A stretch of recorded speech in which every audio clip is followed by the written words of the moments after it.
John Maxwell says, everyone communicates, but few connect. At the end of the day, communication is all about connecting. Yet for some of us, communication is just about informing. Communication is just about dumping information. Communication is just about telling people what they should believe. That's not how to communicate, and you are not going to win in your relationships if you communicate that way. That's why Speak With People has created a 7-part mini course called How to Communicate. It is the principles of true connection, and we'll take you through 7 videos where we'll help you unpack how you can become an incredible communicator and how you can win in your relationships. Go to speakwithpeople.com/how-to-communicate and buy the course today. Welcome to the Speak With People podcast. My name is Jason Raitz. I'll be your host, and this podcast exists to help you improve your communication skills. Whether you communicate one-on-one, to a team, from a stage, or from behind a screen, we know that when we improve our communication skills as leaders, it exponentially changes everything. It improves our relationships, it improves our leadership skills, and it improves our business skills. So let's get ready to dive into this next episode.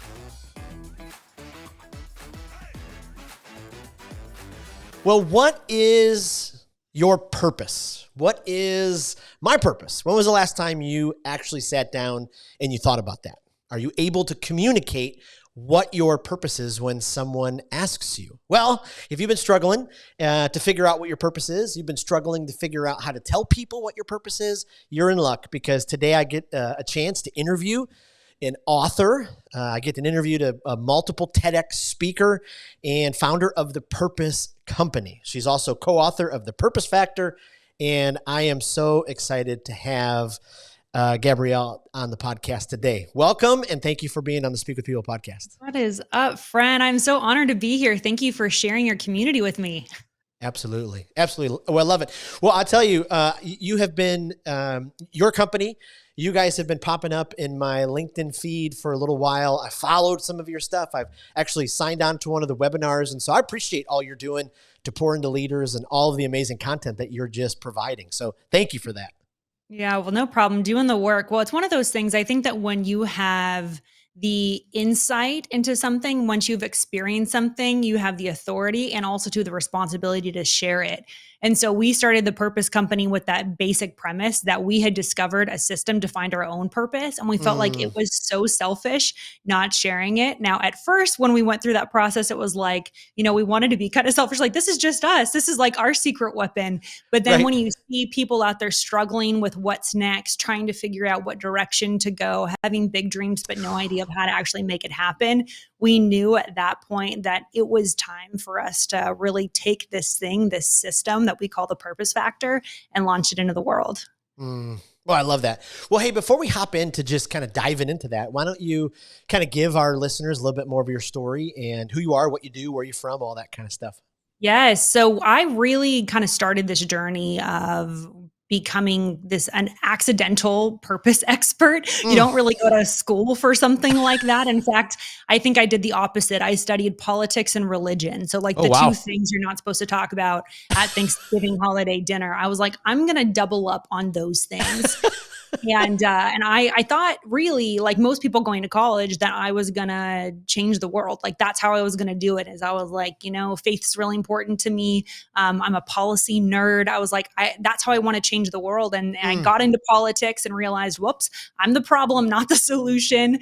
And I kind of poked around for a lot of my 20s, really trying to figure out. I kind of felt like a kid lost at Costco. Like, are you my purpose? Are you my purpose? Wow. And I tried so much. I tried the corporate thing. I tried nonprofits. I tried starting stuff on my own. I really had a huge heart, but no ability to make it happen. And so in that frustration, I think that that's really where I found my calling. And so pay attention to what pains you, because the problem you solve for yourself, you have an authority in to solve for other people.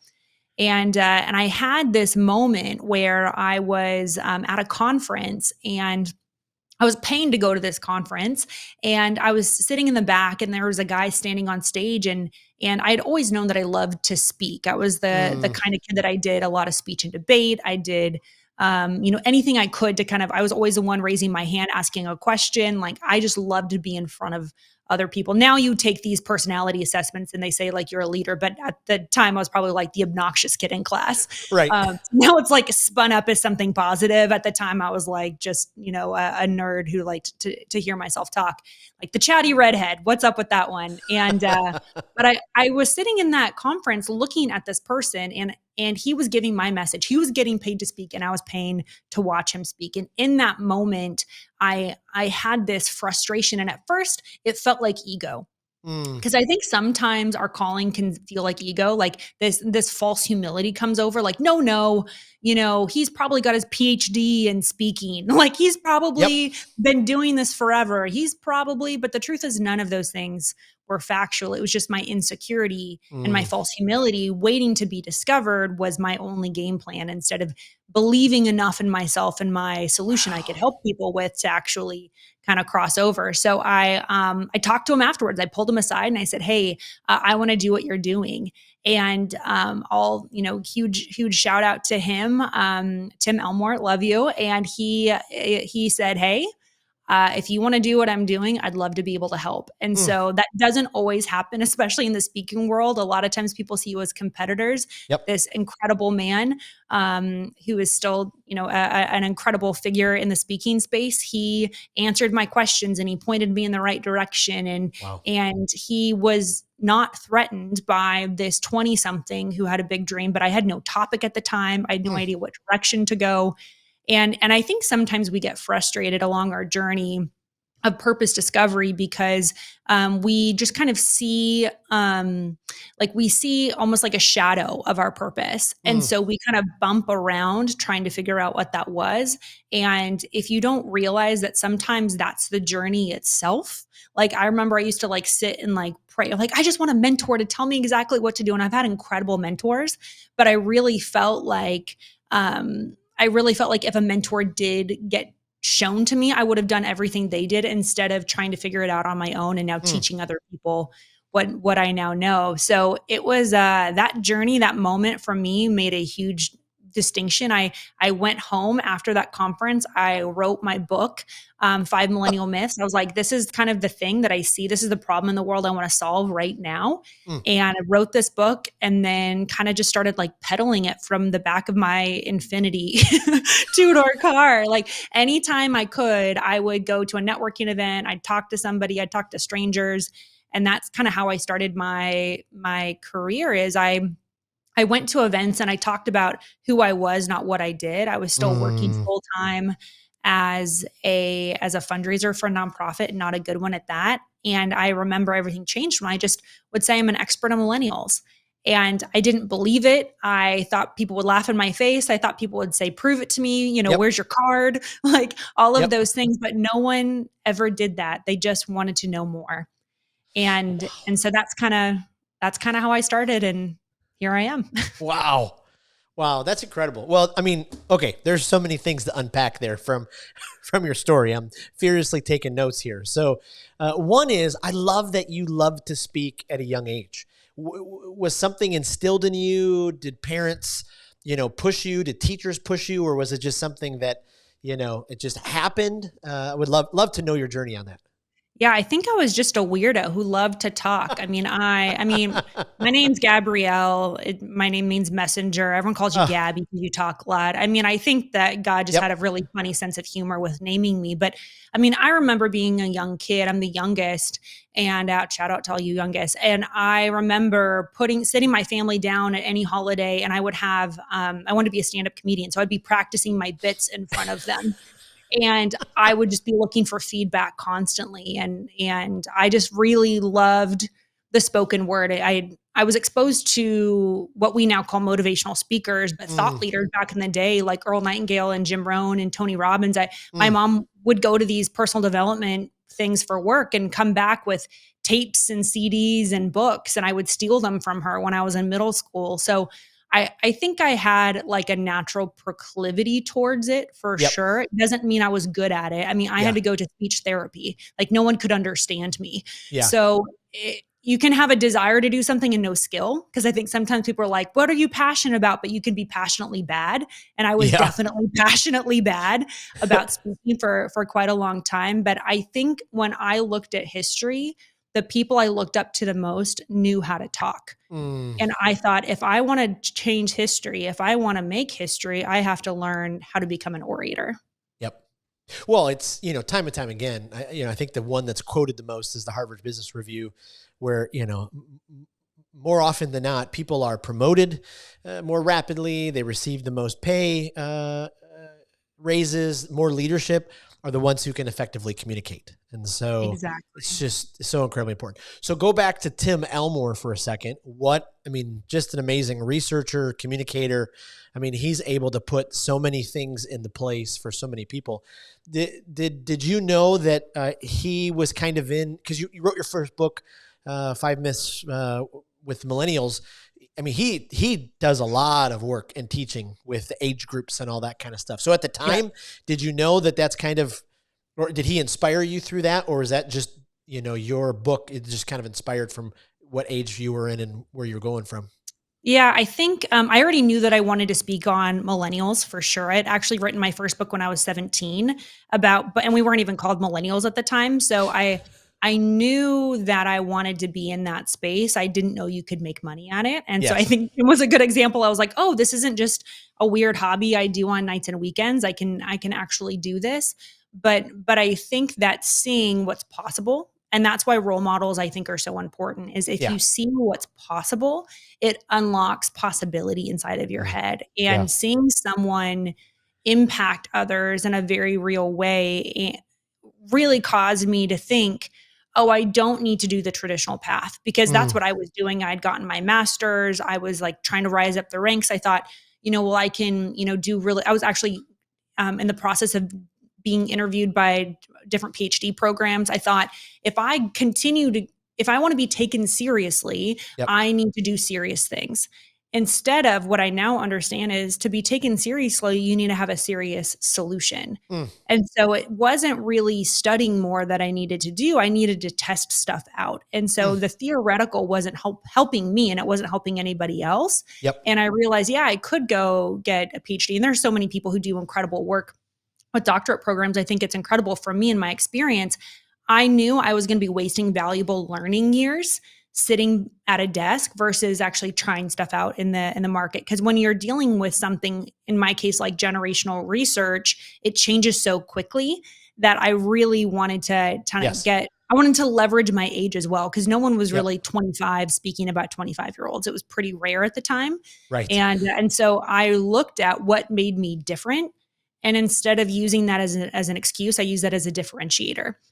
And so I really leaned into the fact that I was young, that I was female. I really tried to play on the redhead thing. It didn't always work, but I tried to do something that set me apart and didn't try to look like everybody else. I accentuated the fact I was different. Yeah. Oh, I love that. So your company then is the Purpose Company. Yes. And so how do you help people? How do you walk people down that path? Oh yeah, we're obsessed with helping people find their purpose. It's just the funnest job in the world. And so we've been able to help folks really from all walks of life. We work with folks that are like analog astronauts. They test out toilets before they go into space, and NBA coaches and celebrities. But then we also too work with stay-at-home moms and kids who are trying to figure out what to do next in college. And so we have this incredible opportunity to help people when they're trying to figure out what's next. And we knew that if we could help people answer that question, what's next, we could empower really the world to be able to create regret-free decisions. And that's so much of what I love to do. Part of my purpose is I tell people all the time, I'm in the business of regret minimization. I want people to know what they're doing and why they're doing it and how to do it. And so we started the Purpose Company really with that in mind, is that we wanted to help individuals and leaders be able to understand what their purpose is and be able to articulate it. And we wanted to help companies be able to really lead what we call the purpose economy, to be able to help employees find their purpose at work. Because imagine what that could look Wow. like if you're an employer, Yep. if you can, whether it's frontline employees, top level executives, or anyone in between, be able to find out someone's reason for being. Like for us, we define purpose as the best of what you have to help other people. And if you empower people with that, you don't have retention issues, you don't have absenteeism, you don't have gossip at work. I mean, so many of the challenges that today's workforce are coming up against, I think really does get minimized, if not eliminated, by helping people find their purpose. And so that's what we spend a lot of our time doing. We've got other cool things that we do. We also too have a program called Expert School. And so once we help people find their purpose, we help them become branded experts with it, because we recognized a lot of people want to kind of do what we do, like write books and speak and get TED Talks and stuff. And so we started a program called Expert School to help people become branded experts using their purpose, not just something that they think they should talk on, but create a message based off of their purpose. And that's been so amazing. So we've got almost 1,000 people, I think, that we're helping right now step into their purpose as branded experts. Wow. I love that. I mean, you hit on it, but I talk with leaders all the time, HR folks, C-suite leaders, small business owners. They're just trying to hit their head against the wall because they're trying to figure out why can't they get their team more motivated, but they're viewing their team as just come and do this job instead of, like what you talked about, helping them find their purpose. How can their purpose kind of stream into their job? And everything exponentially changes when that happens. It's just incredible. Yeah, it's like having glasses for the first time. You know, like you see those adorable little videos of babies who can hear for the first time or can finally see because they now have corrective lenses, and it's been there all along. That's what I think is so powerful when you find your purpose is we've had so many people come to us and think, oh my gosh, I need to quit my job and move to another country and start this nonprofit and do this. And they think that that their purpose is in the extremes. But more often than not, it's right in front of you. It's the perspective shift. It's how you serve. It's what you do. Because if we continue to think our purpose is our job, and then that job is taken from us, or we leave it, or something happens to it, we now think we no longer have a purpose, or your purpose is a season of life. And, then your kids leave the house, or then you change that job, and then you start a job. We create these situational, elements that we think define our purpose, but the truth is that purpose is inside of us all along. So how we solve problems for people is really a core element. So if I had like time to have coffee or lunch with you, I would one of the first questions I'd ask, just talking about purpose, is what have you overcome that you can help someone else overcome? Wow. What have you overcome that you can help someone else overcome? And it could be as small as like, I just learned how to not yell when I'm angry. Or could it be that you've learned how to figure out how to get out of debt? Or is it that you've learned this, incredible system to be able to help your employees stick around longer or hit their sales numbers? Like, what comes naturally to you is brilliant to someone else. And so reverse engineering the systems, everything we do, there's a process. And so just taking a step back and studying our own success is one of the first things I would say is if you want to create something that's proprietary, if you want to set yourself apart from the pack, if you want more confidence about what you're doing, pay attention to how you're doing something so you can replicate it. Because replication, I think, is really the elements, like the cornerstone of being able to truly help people. Wow. Absolutely. Yeah. I mean, my whole world was just shattered, not shattered in a good way, at 18 when I was handed Dale Carnegie's book, How to Win Friends and Influence People. And I was like, wait a minute, boy, I can actually, by helping other people succeed, I can succeed. And it was earth shattering for me. And so it's amazing. Even now, so many leaders are still, and I've been in those seasons where you get so wrapped up into, I got to grow my thing and do my thing. And I love what you just said there about replicating that and helping other people overcome that. I mean, it's just so incredibly powerful when leaders actually do that. Whew. Yeah. And it doesn't take much time. It just causes us to think differently about what we're already doing. It's a 30-second thought exercise that really does make make all the difference. And if you're a leader, ask your team how they do that. Like, Right. how is it that you actually are able to serve our clients so differently? Or how is it that you come up with a social media post? Or how is it that you thought of a solution that way? And I think sometimes people just think, oh, I just do it.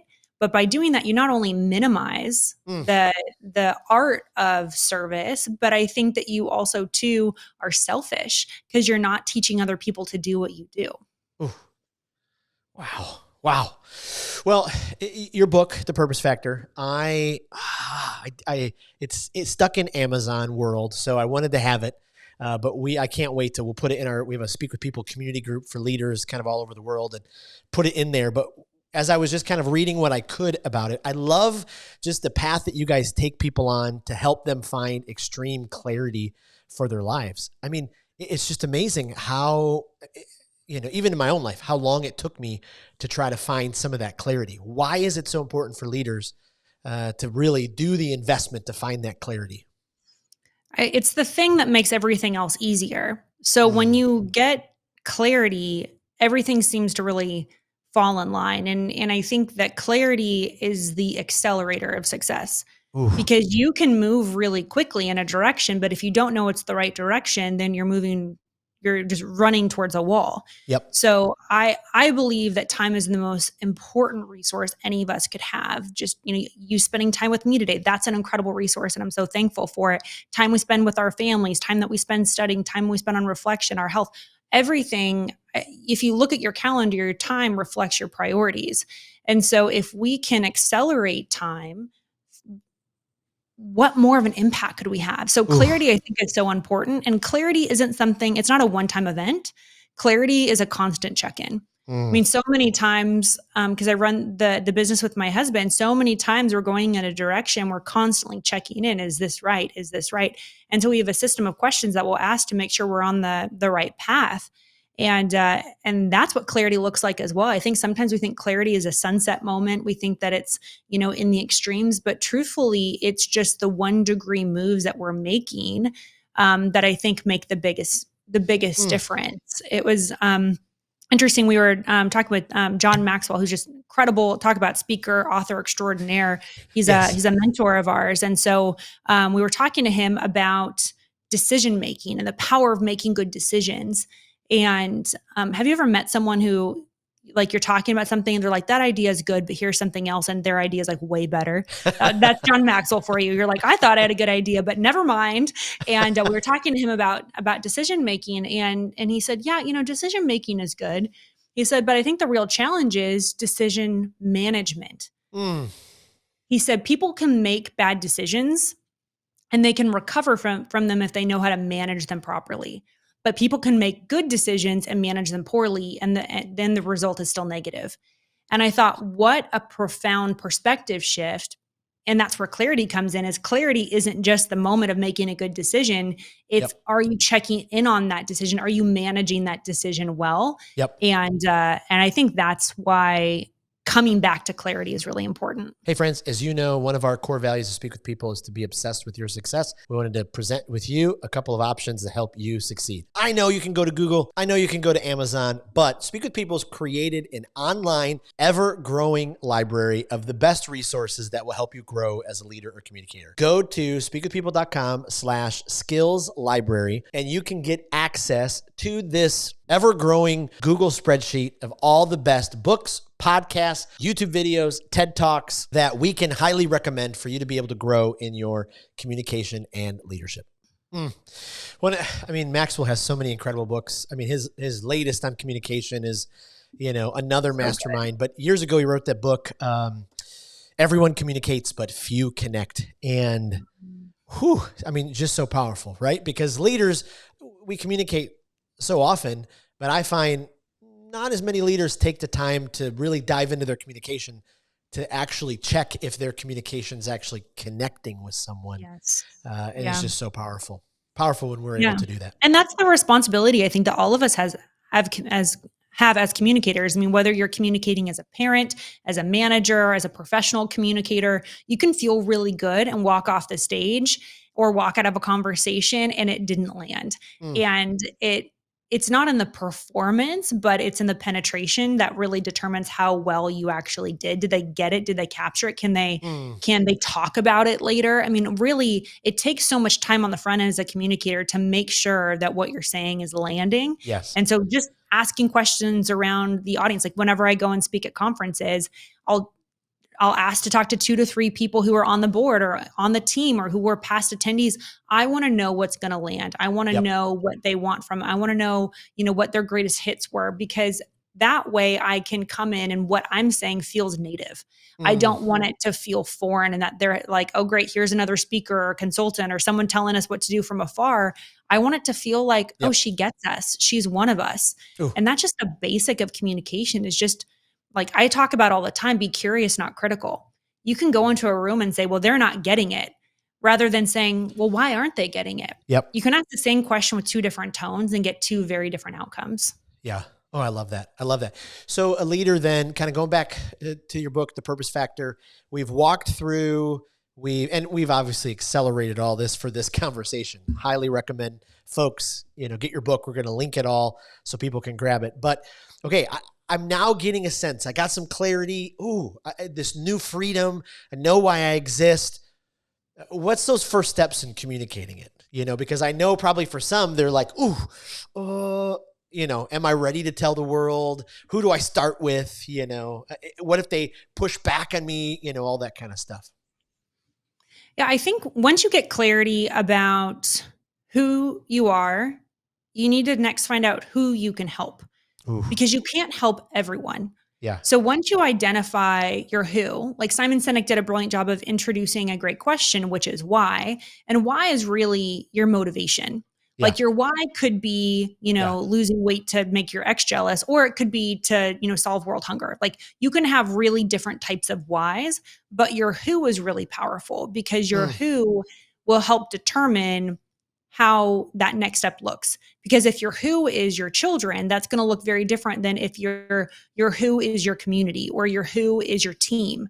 Yep. And so identifying how large your who is really important. Some people are called to solve very small, specific problems. Some people are called to solve very large, complicated problems. One is not better than the other. We need people who can solve both. But clarifying the size of your and scope of your purpose impact is really important. I've met so many people who are caught in a frustration loop because they're working at a level that's too big or too small for their calling. So I would say that's the next piece is, who is it that you're called to? And if you're like, I don't know, odds are your who is who you were 5 to 10 years ago.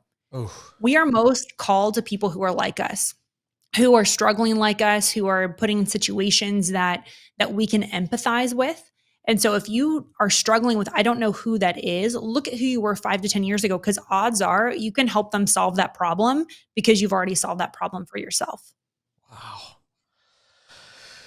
Wow. That's powerful. I mean, and so, some of these questions are some of the things that it's like, oh, this is a no-brainer, but you don't think of it, until someone walks you through, wait a minute, take the time, to do the work and to think about, those kind of moments and what's happened. Once that person starts to communicate, this is what I do. This is how I help people. How can I do that? Is it a constant or a continual adjustment? Is it a check-in? You talked about that earlier with you guys kind of always checking in, making sure on the right path, but is it the same with your own purpose? Like I'm checking in, I'm making sure I'm on the right path, or is it like, okay, this door is opening, so once the door is open, I'm going to walk down it.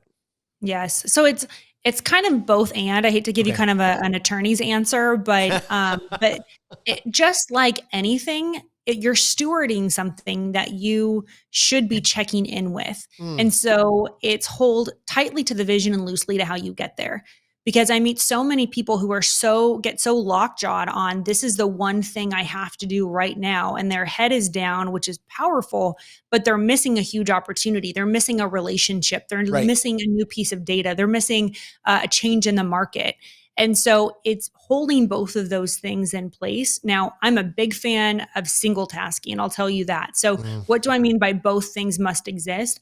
You just, again, look at your calendar. It will reflect your priorities. So I don't talk to anybody, a human, before 11 a.m.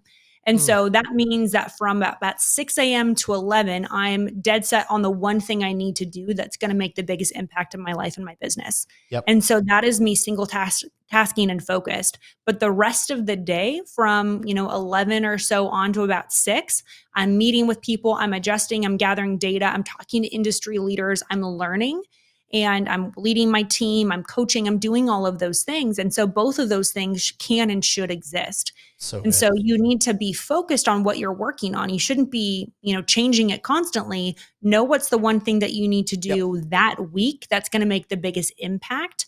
And then you need to be paying attention to, is this the best thing? Constantly be questioning yourself. You should be so skeptical of your vision, because if you don't ask questions of it, other people will. Yeah. And so constantly asking questions to say, what am I not seeing? Oof. What perspective do I need to shift into? If you have a team, ask them, what am I not seeing? If you have a partner, ask them. Ask your community on social media, what am I not seeing? But I also too love this thought exercise. I will take myself out to lunch or coffee and I will ask Gab in 10 years, Gab, what do you think I should do right now?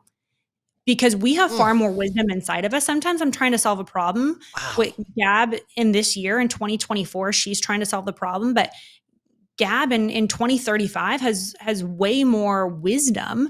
And so why not ask her? And so I'll do these thought exercises, and some of my biggest breakthroughs have happened by just shifting my perspective and thinking, what would a future, wiser, more established individual in my situation, what does she know that I don't? And it's free advice that you should pay millions for. Wow. So good. There's a pastor in Georgia, Andy Stanley. He asked the question, what's the wise thing to do? Even as, piggybacking on what you just said, it's like, if I just took the time to slow down and ask myself, that wisdom question, so powerful. Speak for a second to the person. I mean, you've written a handful of books. I mean, that's an amazing feat to write one. Okay. So you've written multiple books.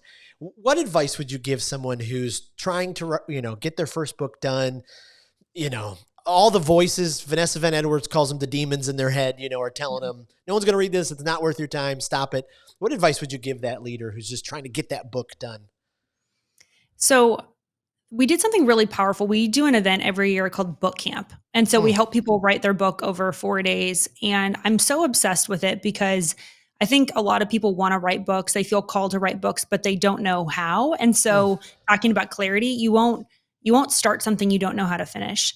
Yep. And so I like helping people walk through it. But we did something really powerful at our first event where, and I can't do this now because so many people come, but I wrote a letter from their future reader.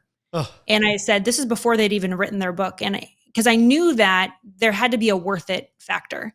Worth it. Like, will we push through the hard times of getting distracted and saying no to family vacations and getting up early and staying up late? Because writing a book is hard. I've written 6. I'm working on my 7th right now. It is a slugfest. It is very difficult. And people who say that it's not are either lying or ChatGPT is writing it for them. So don't listen to them, okay? Writing a book is very difficult. And it should be, because you are taking someone's most precious resource, their time. Yep. And if you are not exchanging their time for something better, then you're stealing from them. Yeah. And so I really don't like bad books. And so what I did was I wrote a letter from their future reader, and I knew all of their topics. And I said, thank you so much for writing your book about, and whatever their topic was, because you wrote that book. And then I had an outcome based off of whether they were talking about sobriety or leadership and management, whether they were talking about personal discovery. I mean, each of those things. And the waterworks that happened, everyone's like ugly crying, right? Because there was a physical representation of legacy. And I think when writing a book you feel so disconnected from the impact because you're sitting on a laptop and it feels like you're writing a term paper. It doesn't feel like you're changing someone's life. Yep. And so if you can somehow recreate a moment where, whether it's write a letter from future readers or from future you and pin it next to your laptop to say, thank you for doing this, because you did this, here's what I was able to do. You will push through the hard days. I mean, there's a million different strategies I could tell you on how to write faster and better, but if you want to get through what people call writer's block, if you want to get through the doubt demons, you need to know, is it worth it? And I think that's one of the most powerful ways that you can do it. Oof. I love that. I love that. Our time's kind of coming to an end. I mean, I could ask you, 30 more questions here, but you've spoken at multiple TEDx events. What advice would you give someone who's, they've got a message that's brewing, they really believe that's an outlet for it. We've got lots of listeners, especially in our Facebook group. We've talked about, advice, for, potentially speaking in a TEDx. You're a veteran. What advice would you give our listeners? Oh man. Yeah. Well, if any of them have any questions, by all means, find me on social media like LinkedIn or Instagram and pitch, say, hey, what do you think of this? I love giving people feedback on things because I was the lone wolf. I didn't know how to ask questions. I didn't want, I figured out so much of this stuff on my own because I was too embarrassed to ask for help. So if any of your listeners, by all means, please message me. I would love to give you guys some feedback on this. And so I think when I work with folks who are trying to think about their message, whether it's TEDx or anything else, I think the defining factor for them is letting go of ego. It's not about you. It's not about your story. It's not even about your message. It's what the audience can do because of you. And so once you fall in love with the audience, once you have almost like this righteous anger, if they don't hear this, their life is going to be so negatively impacted. They're not going to get unstuck. They're not going to know this magical thing that I now know. Yep. And that conviction is what I've seen get people TED Talks who didn't have impressive backgrounds, people who kind of came from nothing, who'd never been on a stage before. You will break through and break past everybody else in your space when you have conviction. And that conviction really comes from an understanding of how you can help other people. So I would say, number one, fall in love with your audience. That's really important. Number two, define the problem you're solving. Define the problem you're solving. So many people want to come in with the story, and stories are important, but stories are the window dressing. It is not the actual content that you're sharing. So what problem are you solving? And so getting really clear about that and using your story as a parable of how they can do it too. A story is what will bring the principles to life. And so I would say, number two, really find out what the problem is that you're solving. And then I think the third thing is to be patient. I applied for many TED Talks before I finally got my first. And so be patient and learn. So when I tell people to do it, people just reach out to me, how do you get a TED Talk? I'm like, if you're going to go the application route, do 3 at a time. So that way you're learning along the way. So many people have that height of passion and they just send out 100 things and they didn't learn along the way. So I like the scientific method. I'm a nerd. So I'm like, how do I test? What's my hypothesis? How do I tinker? And do the same thing when it comes to pitching yourself is pitch and pivot. So that way you're not burning a lot of those opportunities. Because if your message is worth sharing, it's worth waiting for. Ooh. Yes. I love that. Okay. So before I hit you with some rapid fire questions, this has just been absolute gold. My notepad is filled up. I can't wait for our listeners to get this. I can't wait. We'll put all the, all your resources in our show notes in our community group, but let's go back to the very beginning. So I'm a fellow, always, my inside dream was to be a comedian. My communication style is, lots of humor, as weave through it. So, who is, or a couple of your absolute favorite comedians that you could just listen to them all the time? Oh my goodness. Yes. So I'm like, oh, you should have asked this question earlier. I love studying comedy. I think to become a great speaker and a great communicator, you need to learn how to study comedy. And I'm the kind of person that will go to a comedy event and I'm taking notes, in the front row with my notebook. And so I most recently saw Ryan Hamilton. He's got a special on Netflix called Happy Face, and he's just really funny. I hate even saying this, but he's a clean comic. I think it takes way more work to entertain a crowd without anything that's expletive, and even the content itself is just observational humor. So I absolutely adore him. Sebastian Maniscalco, I think he changed the game for comedy because of his physicality. If you look at at Jerry Seinfeld's stand-up before and after he became friends with Sebastian, you see even just the height differentiation of like Jerry's last special, he's like on the floor. I'm like, he never would have done that before. So Right. I like looking at comedians who really change the game. And I like going to see them in person. Watching their specials are kind of fun as well. Like Brian Regan. I mean, he's like on rotation constantly. You too. But it's just so good. What I love about watching comedy in person is that you can actually see them problem solving in real time. Yes. And that is such a special thing. And Yes. so, yeah, we've actually got some professional comedians that we work with and some of our clients work with to like punch up their presentations, because comedy it's the hot dog that the pill goes in. Yes. Like the pill is whatever it is you're trying to get through, and the hot dog makes it worth it. And so I love comedy. I love the science of humor, and I'm so glad you asked that question. Yeah, absolutely. Well, I love that because so often it's just a tool in a communicator's or a leader's toolbox that some leaders just go, I'm too serious for that, or we've got to get to the real heart of this. And I don't know, even in my own life, in the last month, I spoke in front of a room full of financial advisors, and then I spoke in front of a few hundred middle school students. The common denominator for me was I started with humor, that story to just grab them, and you're able to build such trust. So I love that. That could be a whole other podcast. We could go into the science of that. Should be.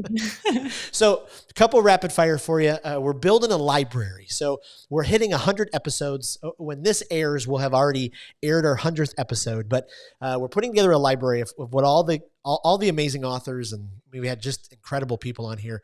But we asked them these 3 rapid fire questions. We're putting this all into a library to help leaders. So the first one is, you as a leader communicator, do you have a favorite speaker? Just somebody that you could listen to all day long. They fill your cup every single time. Can I only pick one, or can I do a few? You can do a couple, sure. Oh my goodness. I love listening to the OG speakers. Like Winston Churchill is one of my favorite orators of all time. When you read his stuff, when you listen to it, my husband quoted Winston Churchill when he was proposing to me. He knew that I loved Winston Churchill. It was the blood, toil, tears, and sweat, which wasn't the most romantic thing that Churchill ever said, but he knew it would get me to say yes. But I think best. His ability to communicate and to create emotion in a positive way and redirect a crowd, I think is just absolutely amazing. I mean, I love TD Jakes. I think is just one of the best orators of our time. When you hear him story tell, when you hear him listen to a crowd and call and response, I think it's amazing. I think Tony Robbins is the OG for a reason. I think whenever I go to an event of his, or I see him on a podcast, or I study his keynotes, I just am fascinated at how he can, even though he's done it so many times for decades and decades, he still can land that emotion at the perfect, at that perfect moment. So, those are probably some of my favorites. I'm trying to think if there's anybody else who I'm like, and then John Maxwell. I mean, he's just such an incredible person who, he is just talking point city. Like every time you hear him, it is just dripping gold. And I think it just reminds you of the importance of staying on top of your content and not reusing the same content over and over again. I think it's awesome. So those are some of my favorites. I love it. If you have a favorite podcast, whether it's a development or a guilty pleasure, is there a podcast or two that are kind of your go-tos to help kind of fill you up, challenge you? Yeah, I listen to a lot of audiobooks. I don't listen to as many podcasts, but the podcasts I listen to are all comedy podcasts. And it's comedians talking to comedians. So like Whitney Cummings has a great podcast where she interviews a lot of folks in the business. And so learning how comedians think and problem solve, and they talk about the business. And so if you can make friends inside of the comedy business, do it, because the translation to the speaking world is quite literal. And it's funny, I have a lot of clients actually who were comedians and who now want to get into the corporate space. So they're like, I'm ready to make some money, right? So that is one of my favorite podcasts. And you want to see how smart comedians are, watch her interview with David Sinclair, who's the longevity expert. And you just see the depth of, Whitney is a great example. She's brilliant in general, but as an example of how people that have the most amount of wit and humor oftentimes have the most amount of kind of emotional sobriety and somberness as well. So it's a great episode. Wow. I love that. And then one book you'd recommend to every leader. They have to read this book. The One Thing by Gary Keller. It is my most recommended book. It changed the game for me in the concept behind it, because every book has one big idea. And the big idea for him comes in a question. It is, what is the one thing that which by doing makes everything else easier or unnecessary? It's this domino approach that I've taken to my personal life, my business, my relationships. It is the one thing that makes everything else easier. And it puts everything in perspective. It puts it in the right order. And you want clarity quick, read that book. It's an incredible resource. I love it. I love it. Well, my goodness. Thank you so much for this time. Where can our audience go, our listeners go to find out more about you, your company, all that you offer? Yes, I would love to get connected with them on LinkedIn. LinkedIn is kind of my platform of choice. So they can find me, Gabrielle Bosché, on LinkedIn. And then if you want, resources, if you want to connect further, we have an incredible community called 7 Figure Purpose. It's the number 7figurepurpose.com that you can go to. And I do a lot of free training. I give away a lot of resources. I answer a lot of questions. I really believe, coming on the other side of this and being able to help a lot of people do this, that I love sharing what I've learned. And so you can connect with our community. It's a free community at 7figurepurpose.com. Boy, I love it.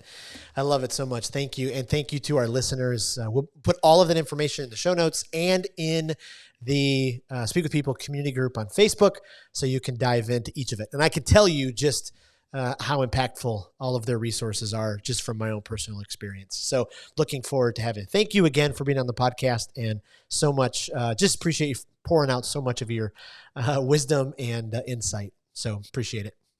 Well, it's such an honor, and I want to just acknowledge you for creating resources, for loving your community enough. Listeners, not everybody does this. Not everybody works this hard. So you guys have done an incredible work. You should be so incredibly proud. So I'm honored just to be a part of the family. Well, thank you. Appreciate it. Well, thank you for joining us on another episode of the Speak with People podcast. We hope that you were encouraged. We hope that you were inspired and challenged to improve your communication skills. I want to thank you again for being a part of the Speak with People podcast community. Make sure you don't miss out on being a part of the Speak with People Facebook community group. Just head to Facebook, type in Speak with People, scroll down and join our community, because every single day we're encouraging each other, we're helping each other to improve our communication skills. Thanks again, and we'll see you in the next episode.